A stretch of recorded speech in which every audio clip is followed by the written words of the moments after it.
And now, stay tuned for the mystery program that is unique among all mystery programs.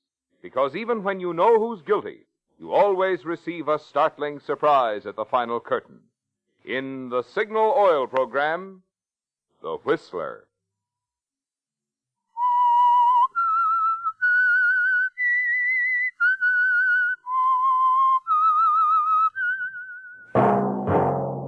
Signal, the famous Go Farther gasoline, invite you to sit back and enjoy another strange story by The Whistler.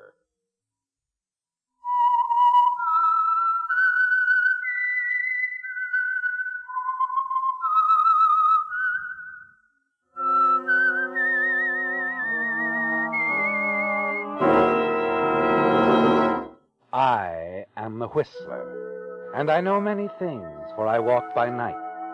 I know many strange tales hidden in the hearts of men and women who have stepped into the shadows. Yes, I know the nameless terrors of which they dare not speak.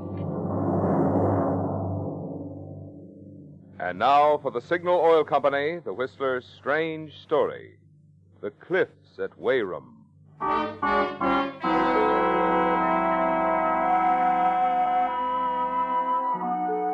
The early morning fog moved in and about the scene in swirling, misty patches. Beneath it, adding its own lonely rhythm of sound, was the sea. The cliffs rose high above, dominating it all. But Paul Galvin and the sheriff were oblivious to the cliffs, the weather, and the sound of the sea. Their attentions were focused on the still, limp form of the man who had been Mario Lovetti. Paul Galvin had made the discovery and sent for the sheriff. Mario Lovetti. Ever hear the name, Paul? No, he's a complete stranger to me. I'm sure he's a complete stranger to the village of Weyrum, too. I know it's odd that he'd come here to kill himself. Well, it could have been an accident, I suppose. Uh-huh. Yeah, it looks like he fell from a spot very close to your place. Paul, was Mr. Galvin expecting anyone last night? Any visitors? Uncle Kurt? No, not that I know of, Sheriff. Of course, you can come up to the house and we'll ask him. Yeah, it might be a good idea. Anyway, I can call from up there. Have the body removed. Yeah, come on. We can take the path up the cliffs.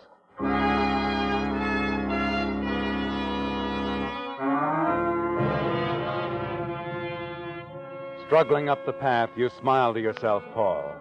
The fact of Mario Lovetti's strange death is going to make a difference in your life, isn't it? Yes, a big difference. You're disappointed that your Uncle Kurt Galvin is not in the house when you arrive with the sheriff. But it doesn't really matter. You let the sheriff use the telephone for his calls, finally bid him goodbye, and then hurry down to the village. The cabin cruiser is tied up alongside a small dock, just as you expected. And also as you expected, Kurt is on board.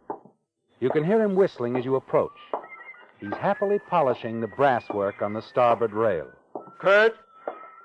Uncle Kurt? Huh? Oh, Paul. Come aboard. Thanks. What brings you down here? There's, been an accident, Kurt. Accident? Yeah, a man fell from the cliffs. Happened during the night. Is that so? That's too bad. Yeah, isn't it? Not only for Mr. Lovetti. What are you talking about? You know, Uncle Kurt, things are going to be run a little differently around the old homestead from now on. Very differently, I should say. Oh? Yes. You see, I've wanted to take over the management of the Galvin interest for some time now. Handle my own money. Think you're big enough to handle the job, do you? I was out on the cliff path last night. I saw who pushed Mario Lovetti over. Well?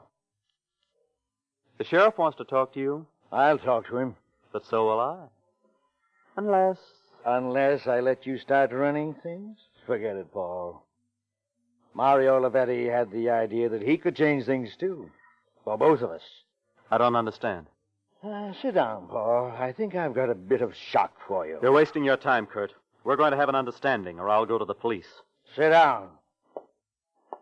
We'll have an understanding, a good one. Let me light my pipe here. This is quite a story. You know, this Mario Lovetti spent some time in Italy. So?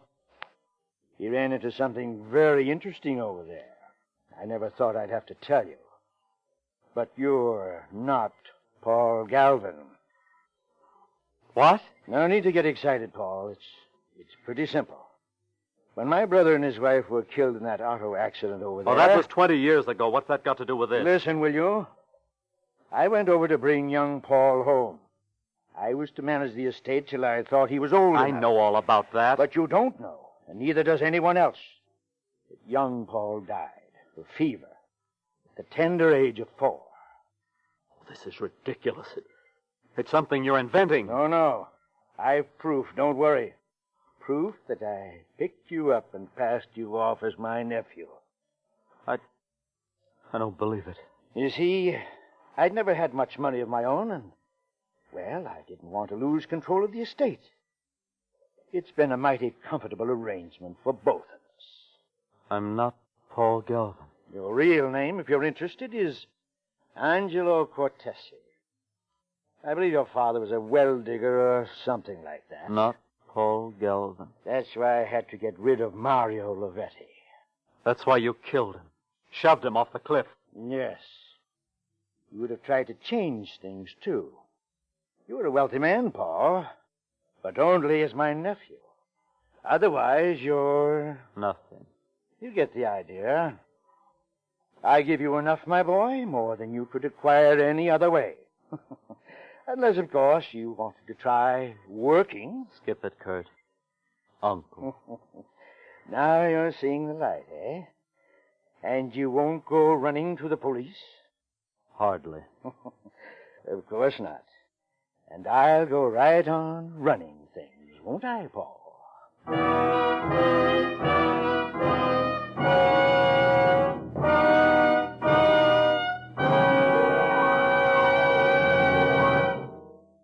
You're likely to be passing a lot of signal service stations during your summer vacation driving. So it occurred to me that you might like to know a little more about this friendly organization, which brings you the Whistler. Well, first of all, Signal products have always been sold through independently operated stations. The reason? Signal Oil Company believes that a man who has his own business naturally has more incentive to serve you better. Secondly, because you want top-quality products for your car, each and every Signal station is backed by an organization which serves the many hundreds of Signal dealers throughout the western states, with facilities to bring you every latest advance in petroleum science. Obviously, drivers must like this combination of Signal's personalized service, plus fine quality Signal products, when you consider how fast Signal has grown into an organization serving the entire West Coast from border to border. To see for yourself one of the good reasons for this increasing popularity, drop into a Signal station tomorrow. Fill up your tank and discover the good mileage and performance of Signal, the famous Go Farther gasoline.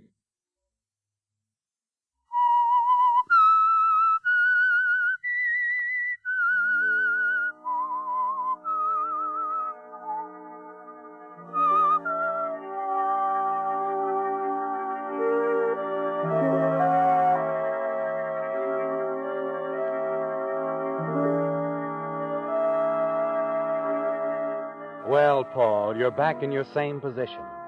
Your Uncle Kurt's told you that you're not Paul Galvin at all, that he brought you from Italy as a child and passed you off these many years.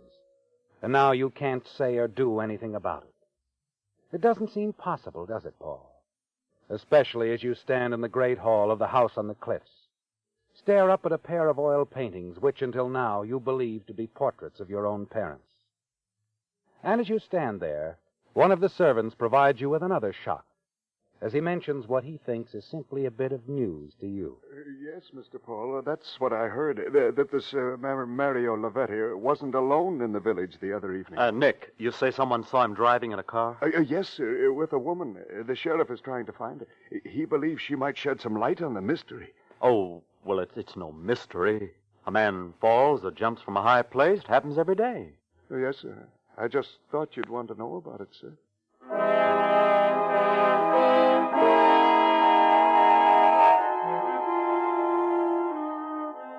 Yes, Paul, you do want to know about it. And Kurt must be informed right away. Must be told that there's someone else, a woman, who might have shared the information that brought on Mario Lavetti's sudden death.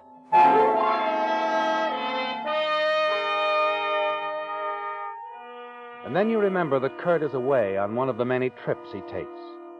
And you curse his irresistible love for the sea.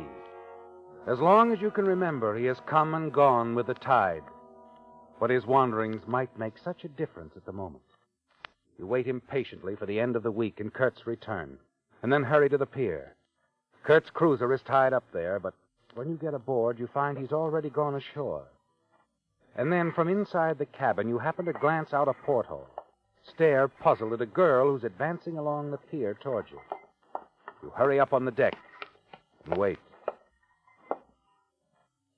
You looking for somebody? Oh, no. I just saw this boat. She looks pretty. I like boats. Oh? Oh, step aboard if you like. Oh, may I? Sure. Thank you. Oh, my, she is a trim little craft. Yeah. I'm vacationing down here. Rented a cottage in the village. Oh, nice. Oh, I'm Paul Galvin. I'm Eva Williams. You have that big house on the cliffs, don't you? Why, yes. Oh, it's beautiful. And, this is your boat? Oh, it's my uncle's, Kurt Galvin.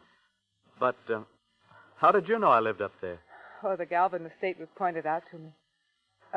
There was an accident several days ago, wasn't there? A man fell off the cliffs? Yes, he was a stranger.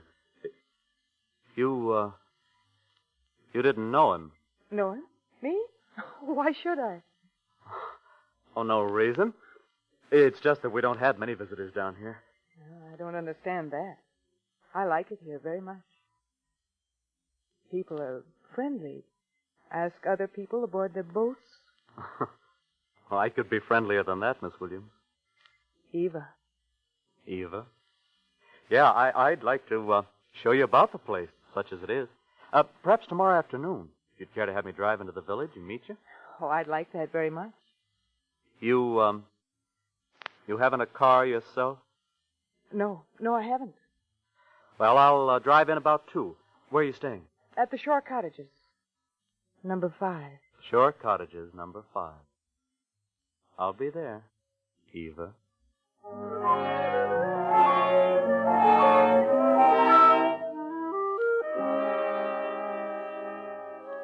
You're not quite sure of this Eva Williams, are you, Paul? You had the strangest feeling when you first saw her through the porthole of Kurt's boat that she was the one, the missing woman who was with Mario Lavetti a short while before he died. Later, talking with Kurt, you find that he has little concern over the missing woman theory. It's ridiculous, Paul. Well, you worried too much. Yeah, but one of the villagers saw Lavetti with a woman, Kurt. Well, she was riding in a car with him, and she might know as much as he did. I know who gave that report. Old Captain Dave. He's got the usual imagination of the old sort. Why, a few weeks back he reported a flying saucer. Well, I thought you should know. I'm pleased you told me, Paul. Proves you're aware of the situation, that we're together in this.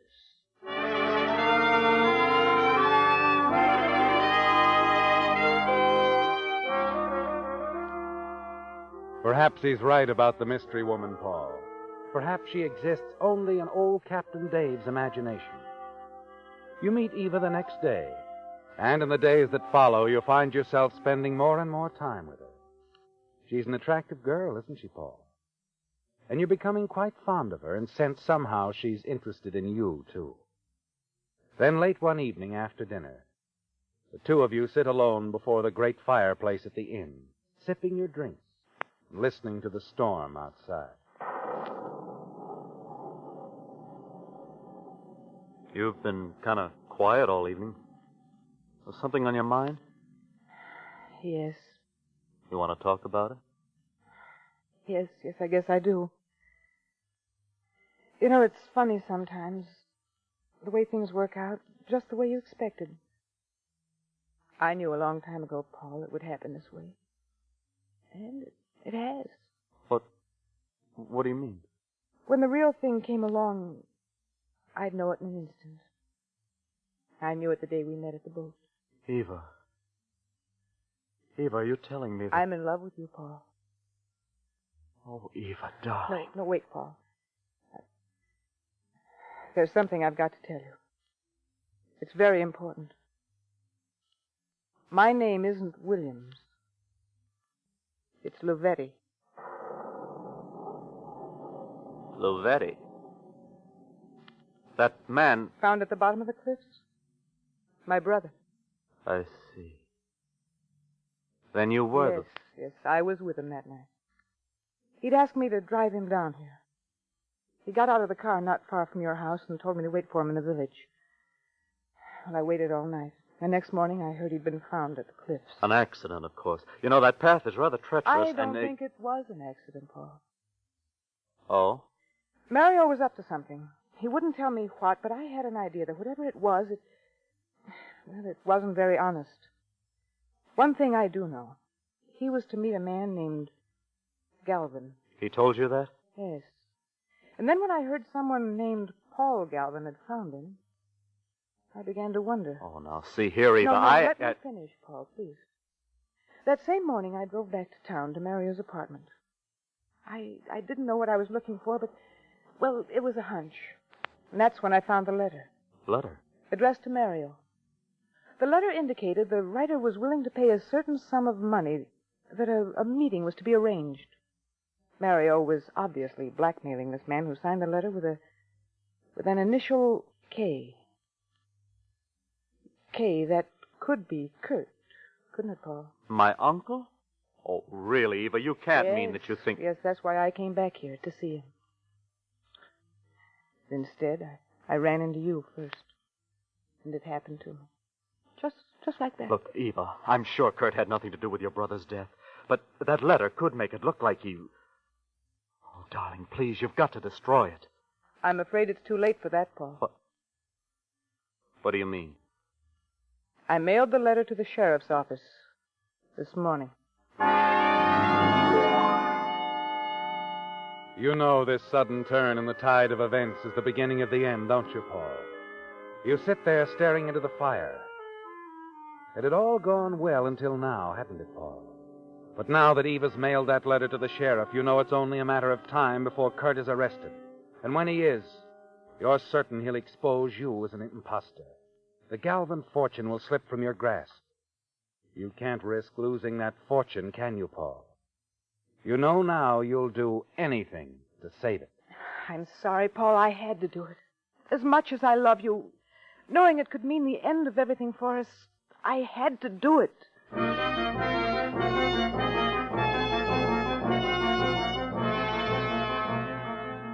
You stalk out of the inn, leaving Eva without explanation. Get in your car and drive up the narrow road to the house on the cliffs. Suddenly you realize there's a slim chance the sheriff hasn't yet received the letter. As you reach the house and skid to a stop, you find another car parked in the driveway. The sheriff's car, Paul. And you know you're too late. You get out of the car and look up to see the sheriff coming down the steps. But he's alone, Paul. Oh, Paul, have you any idea where Kurt is? Kurt? Uh-huh. Isn't he home? Nope, your housekeeper said he left this afternoon. Oh, that's right, he did. Did he say where he was going? No, he didn't say. Why, Sheriff, is there something important? Yes, very important. Well, now, look, if you want to leave a message, I'd be glad to see that he... I'll take care of it. Personally. Good night.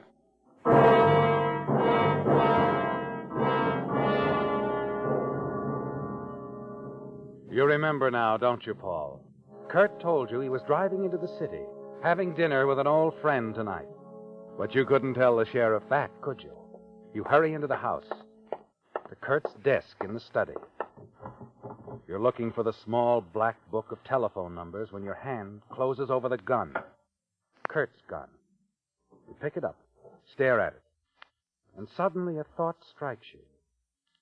You see a way out, don't you, Paul? You slip the gun into your pocket, and a moment later put in your call to the city. Finally, Kurt's voice. What is it, Paul? You'd better get back here as soon as you can. Something's happened. Oh? The sheriff was here asking for you. What did he want? I can't tell you now. Now, look, I'll be waiting for you at the boat. You'd better hurry. Oh, and, Kurt, don't let anyone see you.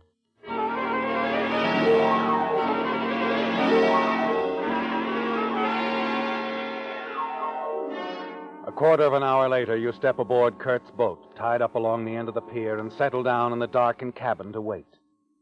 Time drags. Midnight. There's still no sign of Kurt. And 1 o'clock, 2, and the panic within you grows with each passing minute. Finally, you hurry off the boat. And as you start down the pier, you see someone approaching. Kurt? That you, Paul? What kept you so long? Road's blocked off 5 miles back. Landslide. Had to take a detour. What's up? That girl I told you about, Eva. She's Lovetti's sister. I see. She found a letter you'd written to Lovetti about the blackmail and the meeting with him. How does she know I wrote that letter? I only signed my initial. Yes, well, she seems to figure that K stands for Kurt. And Lovetti told her he was meeting a man named Galvin. Uh-huh. That's not good, is it, Paul? Now, listen, you've got to get out of here right now. Yes, I suppose that would be the wise thing to do. Of course, you understand, Paul, well, it's going to take money, a lot of money to run and keep running. I'll expect you to send me whatever amount I ask for from time to time. Yes, I'll take care of it, Kurt. Be sure you do. You wouldn't want me to get caught, would you? Come on, let's get aboard.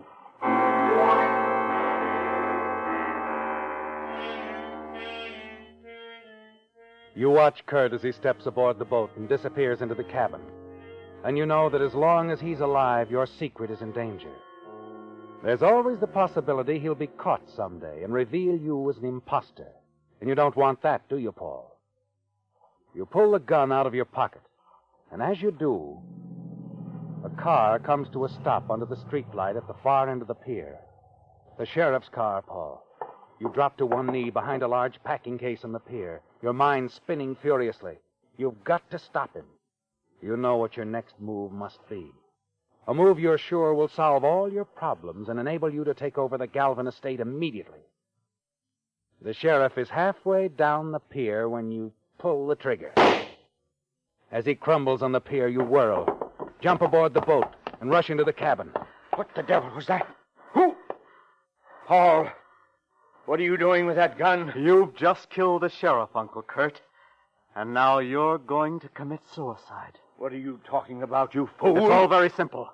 The sheriff came to arrest you, and you killed him. Then you turned the gun on yourself. Now, wait a minute, Paul. Don't.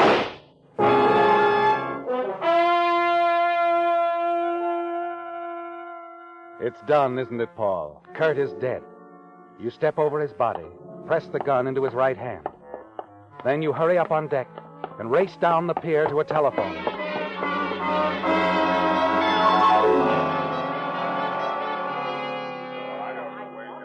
Five minutes later, the pier is alive with excited villagers gathered around the still form of the sheriff. 2 of his deputies are bending over him. He'll be all right. Coming around now.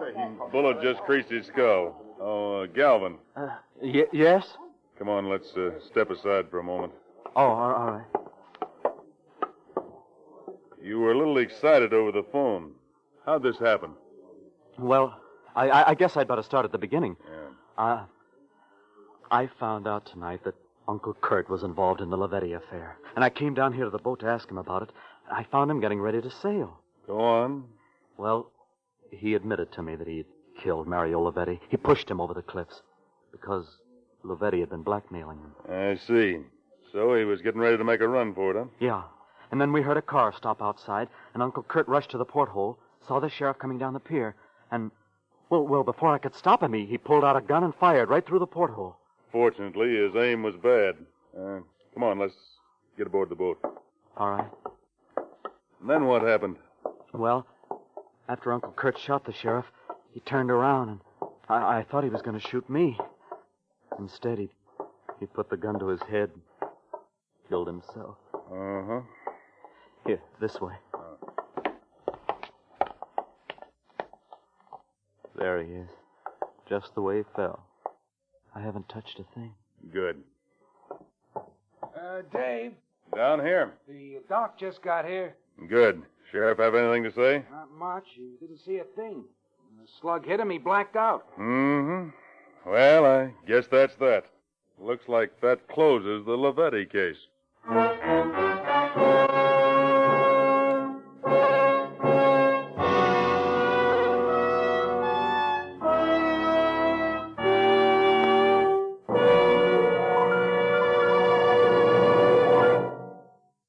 Here's Here's some hot weather mathematics for drivers.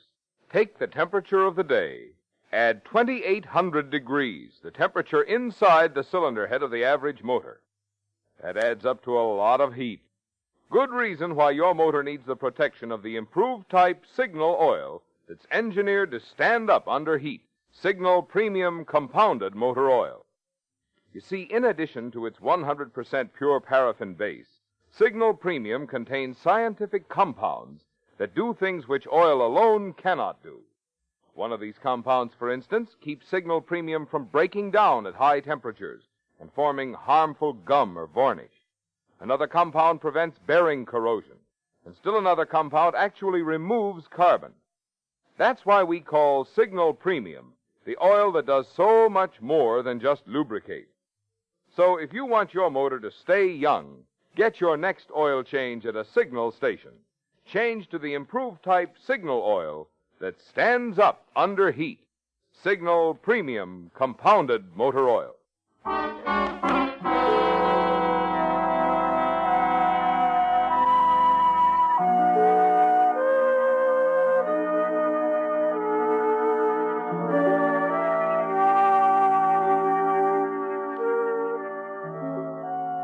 As you stand there in the cabin of Kurt's boat looking down on his body, you're sure you're in the clear, aren't you, Paul? Certain that the deputy sheriff believes your story. Yes, Kurt first tried to kill the sheriff, then turned the gun on himself, committed suicide. And in the deputy's own words, it looks like that closes the Lavetti case.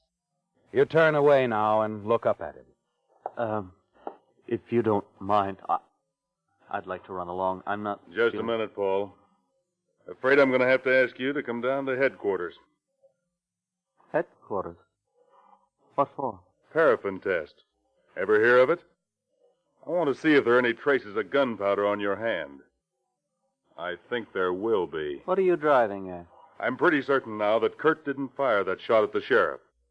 And that he didn't commit suicide.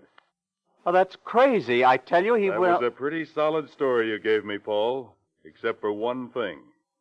You tell me your uncle was standing at the porthole. Fired a shot through it at the sheriff. Yes. Step over here, will you? Look, I don't know what you're trying to prove. According to you, this all happened not more than 10 minutes ago. That's right. Take a look out of the porthole. Well, sure, but I don't understand what... Yeah. You're looking right at the pilings of the pier. No. Oh, no, it can't be. This porthole is at least 2 feet below the surface of the pier. You didn't figure on the sea when you dreamed up your story, did you, Paul? The tide's been going out for the last 3 hours.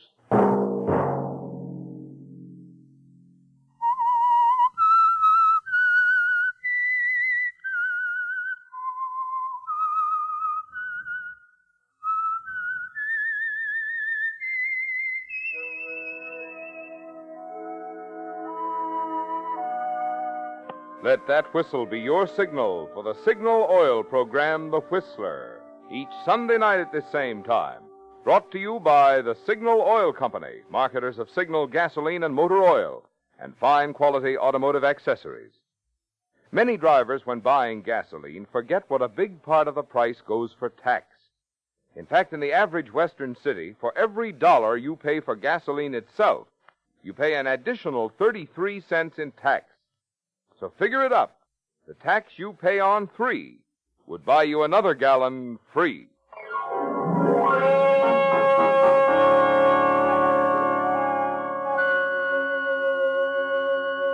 Featured in tonight's story were Bill Foreman, Jack Edwards, Joe Gilbert, and Leo Cleary. The Whistler was produced and directed by George W. Allen, with story by Adrian Jondeau, music by Wilbur Hatch, and was transmitted to our troops overseas by the Armed Forces Radio Service. The Whistler is entirely fictional, and all characters portrayed on The Whistler are also fictional. Any similarity of names or resemblance to persons living or dead is purely coincidental. Remember at this same time next Sunday, another strange tale by The Whistler. Marvin Miller speaking for the Signal Oil Company. This is CBS, the Columbia Broadcasting System.